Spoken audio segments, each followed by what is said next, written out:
How would you survive if your credit score suddenly plunged by 150 points?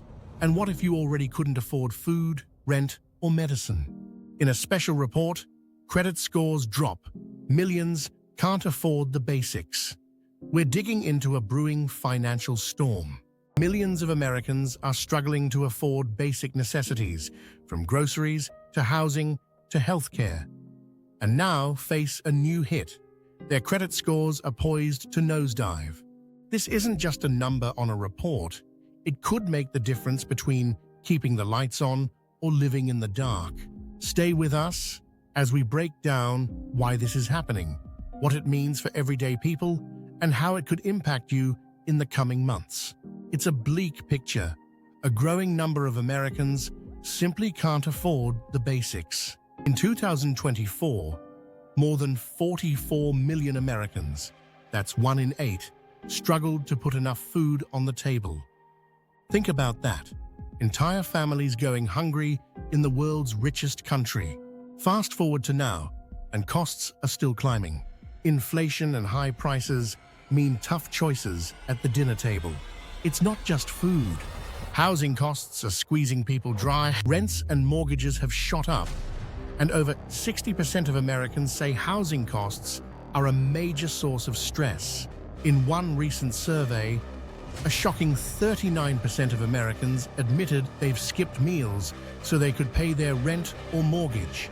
Imagine the dilemma: pay the landlord or buy groceries. This is the reality for millions. Then there's medicine, literally life or death for some. With prescription prices sky high, people are rationing medications. The Guardian reports 1.3 million Americans had to ration insulin because they couldn't afford the prescribed amount. That's 1.3 million people cutting back on a life-saving drug, risking their health to stretch a vial of insulin. And it's not just insulin. Nearly half of adults say they've delayed or skipped medical treatment or medication due to cost. Utilities and energy are another burden. Electricity, heating, gas, all more expensive. Every year, millions struggle to keep the power on. We heard stories of heartbreak across the country.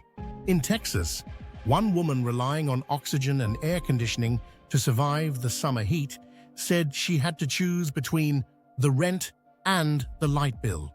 And I'm broke. After sky-high electric bills, in the Midwest, a senior on a fixed income keeps her thermostat dangerously low in winter, wearing a coat indoors to save on heating oil. These aren't isolated anecdotes. They're snapshots of an American crisis where basic needs become luxuries. As if that weren't enough, millions of Americans have another bill back on their plate: student loans. After a 3-year pause during the pandemic, federal student loan payments have resumed. For many, the bills restarted in late 2023, and a temporary safety net has now disappeared. Let's unpack that. In March 2020, the government paused student loan payments to give borrowers breathing room during COVID. That pause lasted over 3 years, but as of October 2023, payments are due again. To soften the blow, officials created a 12-month on-ramp period. Essentially, from October 2023 to September 2024, if you missed payments, you wouldn't immediately get reported as delinquent. Interest on those loans was ticking up again, but your credit report got a brief reprieve. Now that grace period, the on-ramp, ended in September 2024. And here's the catch. Once you miss payments for 90 days or more, those delinquencies finally hit your credit report. We've just passed that point. In early 2025, the negative marks are surfacing. Many borrowers who couldn't resume payments are suddenly seeing their loans labeled past due. The New York Federal Reserve warns that student loan delinquencies are likely to surge past pre-pandemic levels as this backlog of missed payments comes due. In plain English, we're about to see a wave of student loan defaults that we haven't seen since before COVID, maybe ever.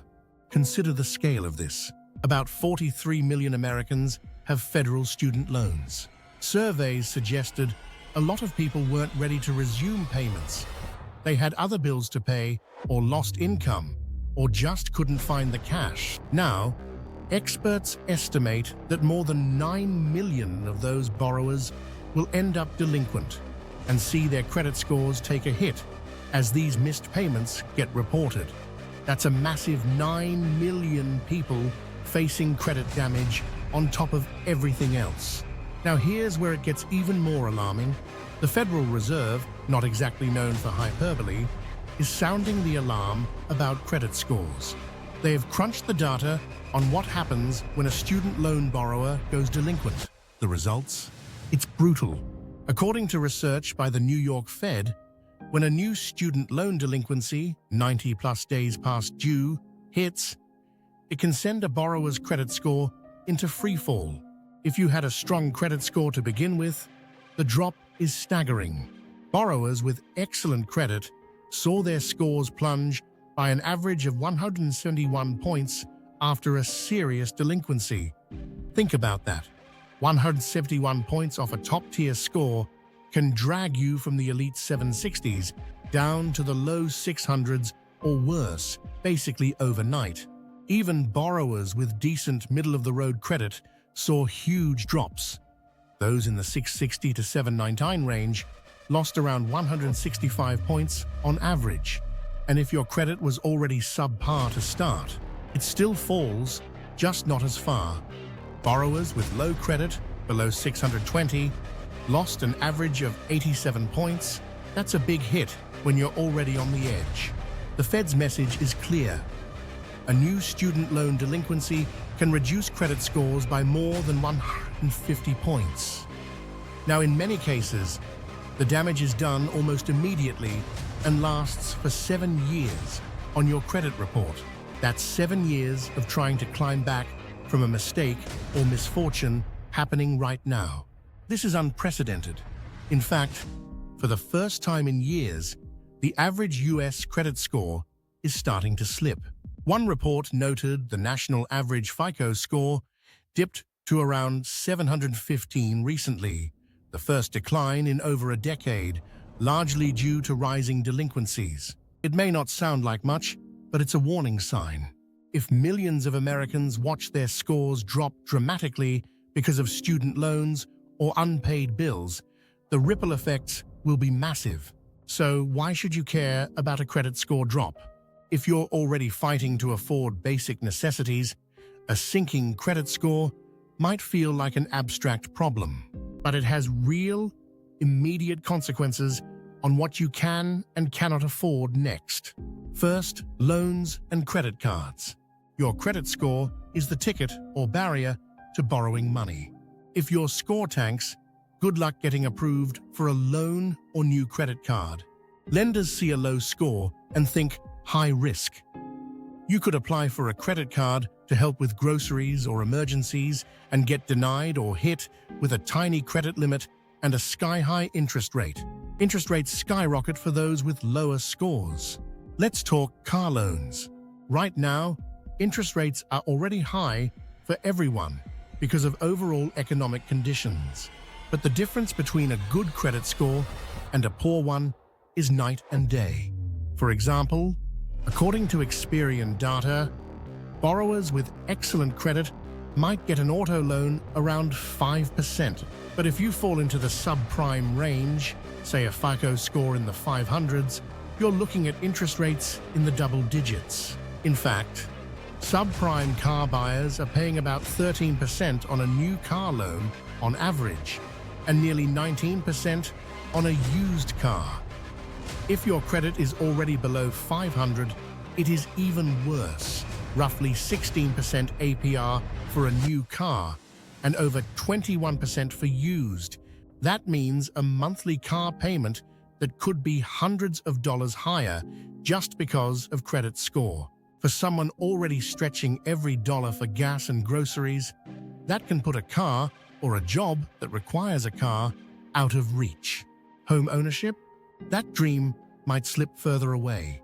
Most lenders require at least around a 620 credit score to even consider a conventional mortgage. If your score falls into the 500s because of a default or missed payments, you might be shut out of a home loan entirely or pushed into FHA loans with higher fees and insurance. Even if you qualify, you'll pay more. With today's high mortgage rates, a borrower with great credit might secure a rate near, say, 6.5%, while someone with a much lower score could be quoted 8% or more. That difference could cost tens of thousands of dollars extra over the life of a mortgage. It can make the difference between buying a modest home or not qualifying at all. Even renting can be affected. Landlords often check credit. A lower score can lead to higher security deposits or even denial of a lease at a time when owning is out of reach and renting is also competitive and costly. And don't forget credit cards. Already, credit card interest rates are through the roof for everyone. The average card charges about 20% APR. A record high. If your credit worsens, the rates offered to you could be even higher. One analysis found that even good credit borrowers now see 20.7% APR offers on average, while bad credit borrowers get a punishing 27.7% APR on credit cards. That turns a $1,000 balance into nearly some $300 if you take just 1 year to pay it off. For families leaning on credit cards to buy essentials like food or to cover an emergency, those interest costs can quickly snowball into unmanageable debt. Falling credit scores and rising costs aren't just abstract curves on a graph. They're felt in the gut by real people every single day. People like Monique Boyd in Texas, who we mentioned earlier, juggling an asthma condition that needs electricity for her cooling device and a rent bill that's coming due when her credit card bills spiked and her credit score dipped. Options narrowed. It's the rent or the light bill, she said, a choice nobody should have to make. Or consider a recent graduate, Jake, who scrimped through college to avoid debt. He finally landed a decent job, but with the end of the student loan pause, he now owes $400 a month. He tried to make payments, but rent and food came first. Now he's 90 days behind on his student loan. His credit score, once a respectable 710, plummeted into the 5s in a matter of weeks. Jake's plans to buy a used car to commute to work are on hold. Every lender either rejected him or offered loans with 15% plus interest because of that credit dip. He's taking the bus at 5 a.m. and feeling stuck, all because missing those student loan payments torpedoed his credit standing. Then there's Maria, a single mother of 2, working a full-time job and a part-time gig and still barely making ends meet. She was keeping up with her credit card until food prices and her kids' daycare costs ballooned. She started putting groceries on the card and could only pay the minimum. Her balance grew and her credit score slid. Now, an unexpected medical bill, her daughter's broken arm, maxed out her last card. Maria's rationing their groceries and has stopped filling one of her own prescriptions to save money. With her credit score down, getting a consolidation loan or a new card to transfer the balance at a lower rate isn't possible. It's a vicious cycle. The worse her credit, the more financial traps she faces, and the harder it is to climb back out. These stories are everywhere. Families rationing heat in the winter or crowdfunding on GoFundMe to afford prescriptions. Recent data and headlines only confirm the trend. Americans are facing record levels of credit card debt and auto loan defaults. And now, those student loan bills are coming due, threatening to drag millions down further. It's a cascade of pressure. Higher costs, higher debt, lower credit scores, and then even higher costs because of those lower credit scores. It's as if the penalty for being poor or financially strained is to make everything even more expensive. The picture we're painting may seem dire, and it is. Millions of Americans are on the financial edge, caught between rising prices and falling creditworthiness. It's a national issue that demands attention, understanding, and action. So what can be done? At the policy level, experts call for strengthening safety nets, from expanding food assistance to rethinking how student debt is handled. Lenders and credit bureaus could consider more leniency or grace periods in extraordinary times. But awareness is the first step.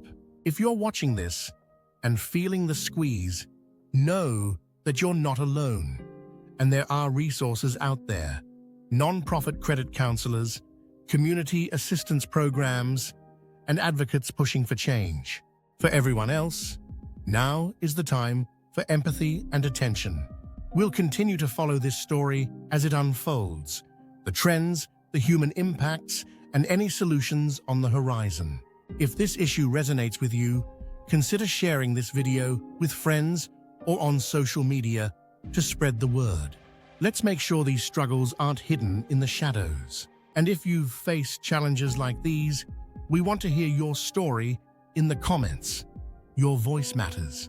Finally, don't forget to hit the like button and subscribe to our channel for more in-depth reports on the economic realities shaping our lives. Together, by staying informed and engaged, we can push for the changes needed so that no one in America has to choose between a meal, a home, or a decent credit score. Thank you for watching. Take care of yourselves. And as always, stay tuned for more updates.